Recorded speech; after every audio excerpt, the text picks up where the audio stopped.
question. How did I get involved in this, or how did Healthy Home Habitats come about? So life does unusual things to us, right? We have these amazing adventures, and I came into ownership of a 1900s home, a 4-bedroom, 2-bath home. I need a 4-bedroom, 2-bath home like I need a hole in the head.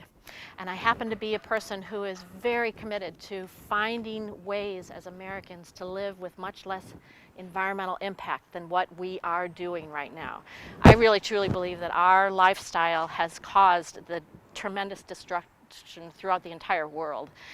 So if that's the case, maybe there are ways to make different decisions every day that could have less impact. And if our collective actions cause that type of damage, then couldn't we make different decisions every day that could collectively begin to heal all of that damage? And so the house here became the opportunity to illustrate what are the types of steps that people can take. A 4-bedroom, 2-bath house became a duplex. So now 2 families live in this house. The first family is in the front and the second family is in the back. The house went through a New Hampshire Saves high efficiency evaluation and has now insulation in the attic, insulation at the sill plate, insulation within the walls to make this older home as crazy efficient as it can be for what it needs to use. So that was the second important step. 2 families and now crazy efficient in terms of its energy use.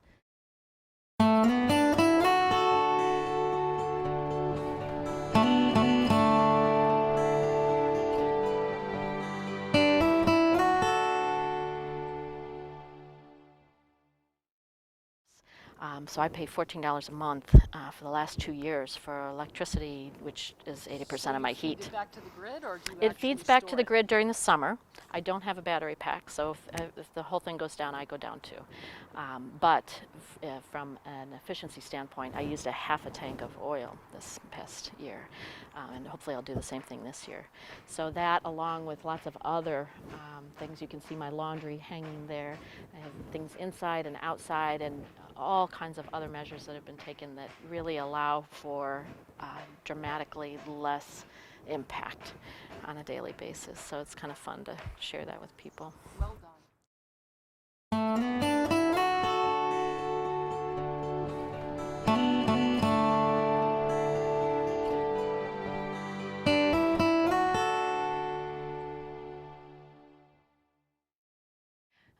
Good morning. How are you? Very well, thank you. Good morning. Very nice to meet you, Nancy. It's a pleasure. Welcome to the Healthy Home Habitat House. Thank you. This is a 1900s home that has been renovated in a way and the property managed in a way that allows people, and in particular this family, to live with less impact on the earth and to make choices that allow us to help to heal the earth collectively over time with more efficiency, more diversity, and in particular today we're going to talk about having our pollinators be more healthy.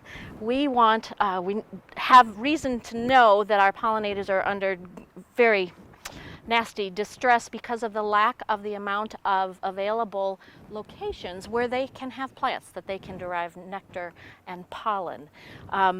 And that is the reason why pollinators need more pollen and nectar. We have pollinators who live here, but they're having a tough time. And because we have so much lawn, which doesn't have flowers for not pollen and nectar, and because we have so much pavement, the pollinators that we need don't have enough of what they need. Today's workshop is about feeding those pollinators, in particular the bumblebees who come out of hibernation with no honey stored. These guys have honey stored, and when they wake up, they've already got breakfast. However, the bumblebees do not. And so we're using non-native bulbs to provide that early nectar and pollen to get them going for the season in a healthier way. So spring flowering bulbs. I have chosen 8 in particular that are deer resistant, because many of us live on properties where the deer come and graze because they're hungry too, that are critter resistant, that don't taste so wonderful for the squirrels and things who look at this and say, ooh, yummy lunch. We don't want them to do that. We want those bulbs to bloom. So this is a list of 8 that we'll walk through. The first one is Eranthus. Aranthus is, the common name is winter aconite. And you can see the size of the bulb. It's a tiny little bulb. But you can also see the bloom here. It's a green bloom with a green foliage, a yellow bloom with a green foliage below. It likes to be a little bit in the more moist spots, and it starts all the way in March. So it's a very early, one of the earliest ones that there are. And it is followed by another. Galanthus is snowdrop. Snowdrop is a white bloom, and you can see it's a slightly larger bulb. The other aspect to all of these bulbs is that they tend to naturalize. Given the right circumstances, they will spread over time. You can see they're tiny little bulbs. This is crocus. Crocus are purple. They also come in whites and oranges. Once again, a fabulous source of nectar and pollen, and they will spread over time. Tiny little bulb. Another one is called Glory of the Snow. And Glory of the Snow can make a beautiful carpet of these colors, the whites, the lilacs, and the blues. And it starts to verge more into April. Teeny tiny little bulb, but that can have a fabulous impact over time. Another one for the blues. The bluest blue that we have for these spring flowering bulbs is called Scilla. And Scilla has the ability as well. All of these bulbs are very low bulbs. They're 2 to 4 inches. And Scilla is more in the April as well. This particular variety is called Spring Beauty. Deep, beautiful, vibrant blue. We know that the bees like blues. They are attracted to blues, so that makes them very happy. Luckily, and probably importantly, the early spring bulbs that we're talking about have those colors that are the most attractive to the bees, which works great. Then they get their nectar. In relationship to all of the rest of the pollinators that we have, as we come later into the season and they need more food, we have our species tulips. Many of the tulips have been hybridized to the point where literally the proboscis of the pollinator cannot get in to get the nectar and the pollen as nutrition, but the species tulips have the ability, because they're very simple blossoms, that are accessible to the bees, which is great. The species tulips have the ability to naturalize. They haven't been hybridized. Regular tulips come once a year, and that's it for our area. But the species tulips, much more simple bloom, just basic petals, and very useful for all of the pollinators. In this bag are approximately 12 bulbs, and what I've done is given you a variety. There's a sheet of information with a picture for each type of bulb, and it shows what they look like, and it also shows planting instructions. So if you set those down, and I will just tell you for your own information that the largest bulbs, these are the species tulips, which are nowhere near the size of the hybridized tulips that we see all the time. You know, they're almost as big as our hands, but these are the species tulips. The size just a little bit down from that are the snowdrops. The snowdrops. So we have the species tulips first, and then the snowdrops. And then we have, what is this? I think that you might have gotten an extra one. So these are Galanthus, these tiniest ones, kind of still a tulip shape. And then you have some crocus, blue crocus. Do you have a blue crocus picture? I believe so. Okay, so there's a blue crocus picture as well. So these are the bulbs that you can plant at home in a sunny location that gets some moisture. Yeah, you've got, do I have it? Oh yeah, there's the crocus picture. Okay, so take these home and find a location, hopefully that you can see from inside the house, because they're going to be blooming during the period where you're not necessarily out and about, you're not gardening yet, but you want to be able to see them. And it's a place that you don't want to mow. Remember, the catch to bulbs are that you have to let the vegetation go through its whole process, and as long as those leaves are green, even though the flower's all gone, you have to let them keep going until they turn yellow, because they're building energy for the next year. Very good. So those will be for your house. Thank you so much. Where and how do these bulbs thrive? We're going to look at the situations and some some opportunities where bulbs can do very well. They need full sun. Luckily, this is the time of year where they can easily have full sun because in the first of the spring, none of the shrubs or trees have their leaves yet. Even the perennials are still sleeping below the ground. So it's not hard to find a full sun circumstance where these bulbs can have their bloom and then still store energy for the rest of the season. However, they need to have moisture, but not be in a wet space that holds water, or they'll just rot. So we're going to go to a location over here and plant some bulbs and see a location where they would work well.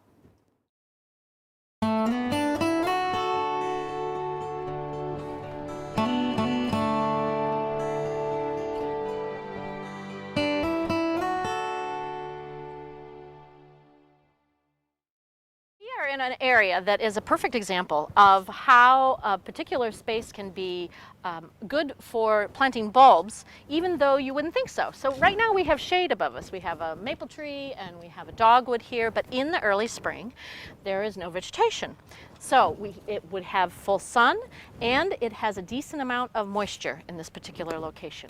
So we are going to talk about some of the tools that are involved in planting bulbs. Number one, in the bigger bulbs, you want something that can allow you to use your weight and not just your wrists. So we have two different styles here. Actually, Nancy, can you grab that other one too? Sure. And these are both the type that allow you to stand up and to, if you want to just try that there, and to put your weight on this edge here and to jump down and see if you've hit a rock, then you'll have to move to a different location. Yeah, that's fine. But both of these, try another location. Okay, and that's about all you need. So if you pull that up, twist it a little bit, you can twist it a little bit first. You can see that there's a plug of dirt in there. And I have a plug of dirt in mine. And you're going to tap it upside down. You can tap it upside down to take that plug of dirt out. And we are going to, count that? We're going to take a bulb here. We're going to put it in the ground.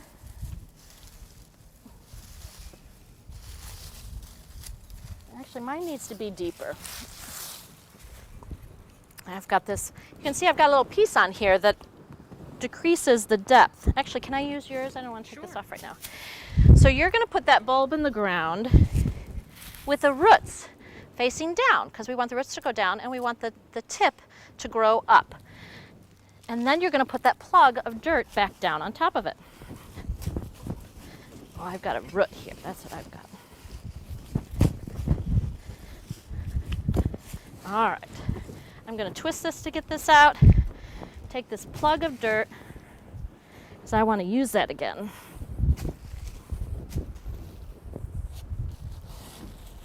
All right.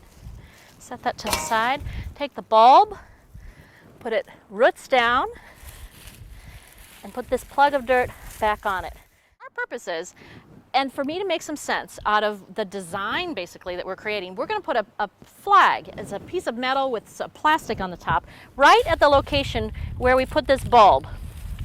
And we'll talk a little bit about why we would do that later. But that is how you plant the larger bulbs like the daffodils. Daffodils or some of the tulips that are larger as well. We haven't focused a lot on those, but I want to make sure that we look at the method. So that being done, we'll leave those there. We also have those little glory of the snow bulbs. Teeny tiny little bulbs. And for that, just a regular, this is a narrow hand shovel would be the easiest way to do that. So we're going to go, actually we'll go right around this other white flag here. And these, in general, you're wanting to plant bulbs 2 to 3 times the depth of the bulb itself. But the statistics and the research has shown that it's actually not that crazy important. Once again though, the flat part of the bulb goes down and the tip part of the bulb goes up. I'm going to make it just a little tiny hole. I go back and forth just to open up that space. Drop this little bulb down in there. Cover it back over with the soil. And boom! These are teeny tiny. So you're right there with one. I'm right here with another. Let's put another one right here. and another one here, and another one here. In general, the best effect is to 3s, 5s, and 7s in an area, and then you use another area, 3s, 5s, or 7s, so that you have a concentration of that color, and they'll spread and replicate over time and naturalize, but you get a much better effect than doing one here, one here, one here, one there. You want them in groups. So we now have our Glory of the Snow, which is going to come up in March, April, right? We talked about that. And the daffodils not going to come up until the end of April. One of the advantages of clustering the individual flowers is that the bees will come and forage on the same flower over and over and over again, and rather than sending them to a variety of locations, you're putting the source in one place. I didn't know that. That's new information to me. Huh, thank you. From the perspective of a beekeeper.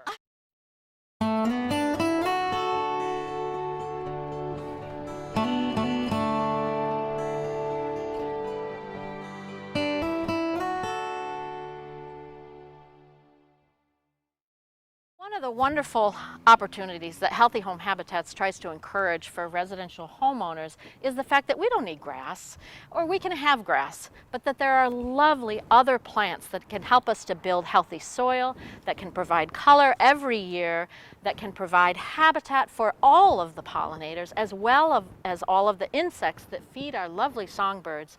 This is a wonderful example of a front yard that has no grass, never has to be mown.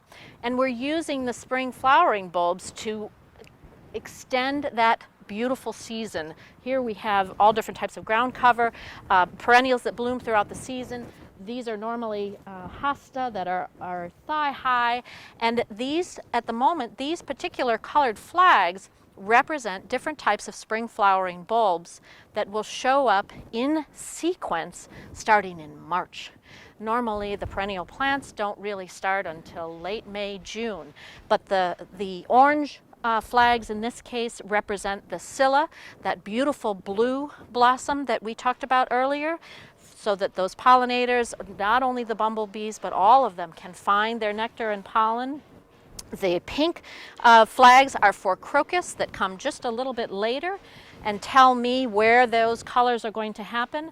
And then the red flags are the locations, they're actually between the euchra, the coral bells plants, are the locations for daffodils.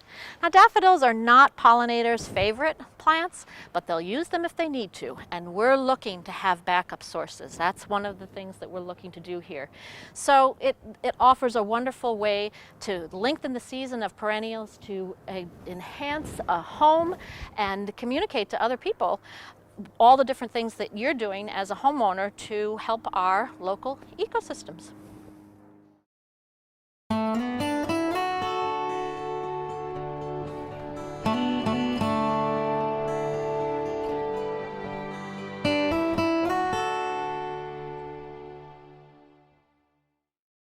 This house now allows me to communicate and offer options to other regular homeowners as to things that they can do every day to live more efficiently.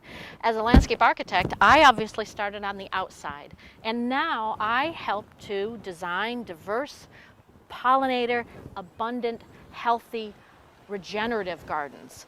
Less grass, less chemicals, less mowing, less weeds that we consider plants that we don't like where they are, but that actually have uses. So diverse, healthy gardens. That's the gardens that I can provide to people who are interested, and we're doing that throughout the region. It's really exciting. But the secondary aspect is the house. The house has gone through the efficiency that we talked about, and I took the opportunity to put 27 solar panels on the house. Those power 2 mini splits inside for electric energy that the solar panels feed. That provides 80 to 85% of my heat as well as my light, the standard uses of electricity. And the furnace, which the house came with, provides just a little bit. I used half a tank of oil last winter. So my electric bill of $14 every month, which allows the solar energy that's gathered during the summer to be stored and used during the winter, covers 80% of my heat as well. That is a huge potential financial impact for a family. Now, that is a 15.5-year payback to buy those solar panels, to buy those mini splits. And to me, that's worth it. Everyone has to make their own decision. The house also offers all the other different types of, I'm working on the foundation, the basement, and the types of utilities inside the house that allow for dramatically less energy use. So it allows me to offer interior energy efficiency and energy saving options as well to potential clients. And it became a little consulting business called Healthy Home Habitats, because that's what we're looking to do, is to create a healthy place for your family with healthy food and healthier choices that can help to collectively heal the world. You can find Healthy Home Habitats on Facebook. Each one of these experiments, I've been working on interior storm windows. Instead of covering windows with plastics all the time, I'd make posts on Facebook, Healthy Home Habitats. There's also a web page now, healthyhomehabitats.com. You have to type the HTTP first because they don't know who that is yet. Google doesn't know. So today we talked about the notion of a first feast for pollinators. Planting spring flowering bulbs that can actually provide nectar and nutrition and pollen to those bumblebees waking up with nothing to eat. They didn't plan for breakfast ahead of time. And you have the ability to go out and find some of these bulbs. You can look on the website or look on the web page for the actual names or contact me, but you have the ability to plant some of these bulbs right now. This is the perfect time, and have something to look forward to this spring after a long winter that we are anticipating coming ahead. Feel free to contact me, but go out, find some of these bulbs, put them in the ground. It doesn't have to be perfect. They're going to do the best they can, and you're going to see whether your experiment worked and try it again next year. Please feel free. It's all right to play.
weight on this edge here and to jump down and see if you've hit a rock, then you'll have to move to a different location. Yeah, that's fine. But it gives you an idea. That's fine. I just gotta change because you guys stood up. Yeah, sorry about that. That's okay. So that's fine. Go ahead. So both of these, try another one. Okay, and that's about all you need. So if you pull that up, twist it a little bit, you can twist it a little bit first. You can see that there's a plug of dirt in there. And I have a plug of dirt in mine. And you're going to tap it upside down. You can tap it upside down to take that plug of dirt out. We are going to, got that? We're going to take a bulb here. We're going to put it